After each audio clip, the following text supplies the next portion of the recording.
Hi friends, welcome to the video. ഇന്ന് നമ്മുടെ video മാരുതിയുടെ ഏറ്റവും പുതിയ വാഹനമായ എസ്പ്രസോയുടെ പ്രോസ് ആൻഡ് കോൺസിൽ കൂടെയുള്ളൊരു വാക്ക് ത്രൂ ആണ്. ഞാൻ ഈ വണ്ടി എടുത്തിട്ട് 3 months ആയി. എനിക്കിതിൽ കാര്യമായിട്ട് നെഗറ്റീവ് റിവ്യൂസ് ഒന്നും പറയാനില്ല. എങ്കിലും എനിക്ക് തോന്നിയ 1-2 ചെറിയ കാര്യങ്ങൾ മാത്രം ഞാൻ ഇതിനകത്ത് പോയിൻ്റ് ഔട്ട് ചെയ്യാം. ഞാൻ ഓൾറെഡി എസ്പ്രസോയുടെ ഇൻഫോർടൈൻമെൻറ്റ് സിസ്റ്റം, ആക്സസറീസ് കിറ്റ്, പിന്നെ ഡീറ്റെയിൽഡ് റിവ്യൂ ഇതിൻ്റെ എല്ലാം വീഡിയോസ് ചെയ്തിട്ടുണ്ട്. അതിൻ്റെ എല്ലാം ലിങ്ക്സ് ഞാൻ ഈ വീഡിയോയിൽ ഷെയർ ചെയ്യാം. അപ്പോൾ പുതിയതായിട്ട് എസ്പ്രസോ എടുക്കാൻ ഉദ്ദേശിക്കുന്നവർക്ക് ആ വീഡിയോസ് എല്ലാം ഹെൽപ്ഫുള്ളായിരിക്കും. ഈ വീഡിയോയിൽ ഷെയർ ചെയ്യുന്ന എൻ്റെ ഒരു പേഴ്സണൽ ഒപ്പീനിയനാണ്. അപ്പോൾ ഞാൻ ആദ്യം തന്നെ ഇതിൻ്റെ ഒരു പോസിറ്റീവ് ഫീഡ്ബാക്ക് പറയാം. ഇതിൻ്റെ ഒരു SUV ലുക്കാണ് നമ്മളെ ഈ വാഹനത്തിലേക്ക് കൂടുതൽ അട്രാക്റ്റ് ചെയ്യുന്നത്.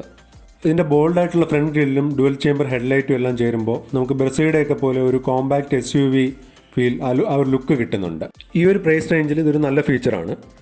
കാരണം നമ്മൾ റോഡിൽ കൂടെയൊക്കെ പോകുമ്പോൾ നമ്മളൊരു വലിയ വണ്ടിക്ക് അകത്തിരിക്കുന്ന ഒരു ഫീല് കിട്ടുന്നുണ്ട്.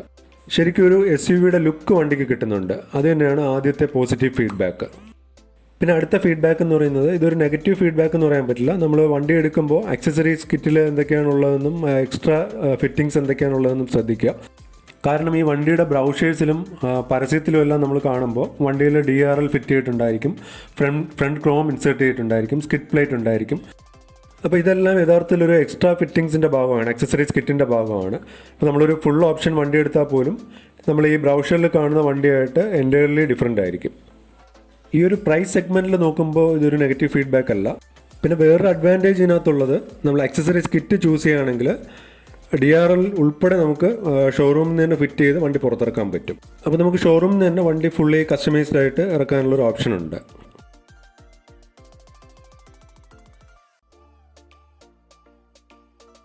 പിന്നെ അടുത്ത പോസിറ്റീവായിട്ടുള്ളൊരു കാര്യം ഇതിനൊരു ഗ്രൗണ്ട് ക്ലിയറൻസ് ആണ്. SUV ലുക്കുള്ളൊരു വാഹനമായതുകൊണ്ട് തന്നെ നമുക്ക് അത്യാവശ്യം മോശം കണ്ടീഷനുള്ള റോഡിൽ പോലും അടി തട്ടാതെ നമുക്ക് ഓടിക്കാൻ പറ്റും. അത്യാവശ്യം നല്ല ഗ്രൗണ്ട് ക്ലിയറൻസ് ഈ വണ്ടിക്ക് കൊടുത്തിട്ടുണ്ട്. പിന്നെ അടുത്തൊരു ഫീഡ്ബാക്ക് എന്ന് പറയുന്നത് ഇതിൻ്റെ ഫുൾ ഓപ്ഷൻ വേർഷനിൽ പോലും റിയർ സൈഡ് പവർ വിൻഡോസ് വരുന്നില്ല. നോർമലി എല്ലാ മോഡൽസിൻ്റെയും ഫുൾ ഓപ്ഷൻ വരുമ്പോൾ അതിൽ പവർ വിൻഡോസ് വരാറുണ്ട്. പിന്നെ ഇതിൻ്റെ ഒരു പ്രൈസ് പോയിന്റ് നോക്കുമ്പോൾ ഇതിനൊരു നെഗറ്റീവായിട്ട് കാണാൻ പറ്റില്ല. പിന്നെ ഫ്രണ്ടിലെ പവർ വിൻഡോസിൻ്റെ കൺട്രോൾസ് വരുന്നത് സെൻട്രൽ ഡാഷ്ബോർഡിലാണ്, നമ്മുടെ 7-inch ഡിസ്പ്ലേയുടെ തൊട്ട് താഴെയായിട്ട്.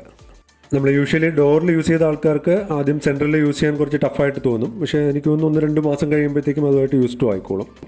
പിന്നെ എനിക്ക് ഏറ്റവും കൂടുതൽ പോസിറ്റീവായിട്ട് തോന്നിയ കാര്യം, വണ്ടിക്ക് അത്യാവശ്യം ഹൈറ്റ് ഉള്ളതുകൊണ്ട് നമുക്ക് റോഡിലേക്ക് നല്ലൊരു കമാൻഡിങ് വ്യൂ ഉണ്ട്. മാരുതി ഇതിന് പറയുന്നത് തന്നെ ഹൈ സീറ്റിംഗ് കമാൻഡിങ് ഡ്രൈവ് എന്നാണ്. അപ്പോൾ അതുകൊണ്ട് തന്നെ നമുക്ക് വലിയൊരു വണ്ടിയിൽ കയറിയിരിക്കുന്ന ഒരു ഫീല് നമ്മൾ ഡ്രൈവിംഗ് സീറ്റിൽ കയറിയിരിക്കുമ്പോൾ തന്നെ ഉണ്ടാവും. പിന്നെ അടുത്തൊരു ഫീഡ്ബാക്ക് എന്ന് പറയുന്നത് ഇതിൽ റിവേഴ്സ് ക്യാമറ വരുന്നില്ല. ഇതുപോലൊരു 7-inch ഡിസ്പ്ലേ കൊടുക്കുമ്പോൾ ഒരു റിവേഴ്സ് ക്യാമറ കൂടി കൊടുക്കാമായിരുന്നു. പിന്നെ ഞാൻ നേരത്തെ പറഞ്ഞതുപോലെ ഈ ഒരു പ്രൈസ് സെഗ്മെൻറ്റിൽ നോക്കുമ്പോൾ ഇതൊരു ഡിസഡ്വാൻറ്റേജ് അല്ല. ഞാൻ ട്രിവാൻഡ്രത്തുള്ള ഇൻഡസ് എന്ന് പറയുന്ന ഡീലറിൻ്റെ കയ്യിൽ നിന്നാണ് ഞാൻ വണ്ടി ബുക്ക് ചെയ്തത്. അപ്പോൾ അവരെനിക്ക് എക്സ്ട്രാ ഫിറ്റിങ്സ് ആയിട്ട് ഷോറൂം ഫിറ്റഡ് ആയിട്ട് തന്നെ റിവേഴ്സ് ക്യാമറ സെറ്റ് ചെയ്ത് തന്നു. റിവേഴ്സ് ക്യാമറയുടെ പ്രൈസസ് എൻ്റെ ഓർമ്മ 6400 ആയിരുന്നു. പിന്നെ ഇതിൻ്റെ മെയിൻ പോസിറ്റീവ് ഫീഡ്ബാക്ക് എന്ന് പറയുന്നത് ഇതിൻ്റെ മൈലേജ് തന്നെയാണ്. നമ്മളെപ്പോലെയുള്ള സാധാരണക്കാർ വണ്ടി എടുക്കുമ്പോൾ മൈലേജ് എന്ന് പറയുന്നത് ഒരു ടോപ്പ് പ്രയോറിറ്റി തന്നെയാണ്. മൈലേജിൻ്റെ കാര്യത്തിൽ മൈലേജ് ചാമ്പ്യൻ ആണെന്ന് തന്നെ പറയാം. എനിക്ക് എല്ലാ ഹൈവേ റൈഡ്സിലും കൺസിസ്റ്റൻ്റ് ആയിട്ട് 20+ മൈലേജ് കിട്ടുന്നുണ്ട്. പിന്നെ ഇതിൻ്റെ എഞ്ചിനെ കുറിച്ച് പറയുമ്പോൾ ഇതിൽ K സീരീസ് എഞ്ചിനാണ് വരിക. K സീരീസ് എഞ്ചിൻ എന്ന് പറയുമ്പോൾ നമ്മുടെ വേഗണാർ, സെലറിയോ, കേട്ടൺ ഇതിലൊക്കെ വർഷങ്ങളായിട്ട് യൂസ് ചെയ്ത് പ്രൂവ് ചെയ്ത എഞ്ചിനാണ്. ഇന്ത്യൻ റോഡ് കണ്ടീഷൻസിലെല്ലാം ലക്ഷക്കണക്കിന് കിലോമീറ്റർ ഓടി ട്രസ്റ്റഡും പ്രൂവണുമായിട്ടുള്ളൊരു എഞ്ചിനാണ്. അപ്പോൾ വെഹിക്കിളിൻ്റെ എഞ്ചിനെ പറ്റി പറയുകയാണെങ്കിൽ നമുക്ക് ഒരു ടെൻഷനും ഇല്ലാതെ കണ്ണും പൂട്ടി വെഹിക്കിൾ എടുക്കാം. അത്രയും സേഫ് ആയിട്ടുള്ള സൂപ്പർ ബെഞ്ചിനാണ് എസ്പ്രസോയിൽ വരുന്നത്. പിന്നെ അതിൻ്റെ പെർഫോമൻസും മൈലേജും എടുത്തു പറയേണ്ട കാര്യമാണ്. അതുപോലെ മെയിൻ്റനൻസും കുറവാണ്. പിന്നെ അതിൻ്റെ ഫുൾ ഓപ്ഷനിൽ പോലും അലോയ് വീൽ വരുന്നില്ല. 14-inch സ്റ്റീൽ വീലാണ് വരുന്നത്.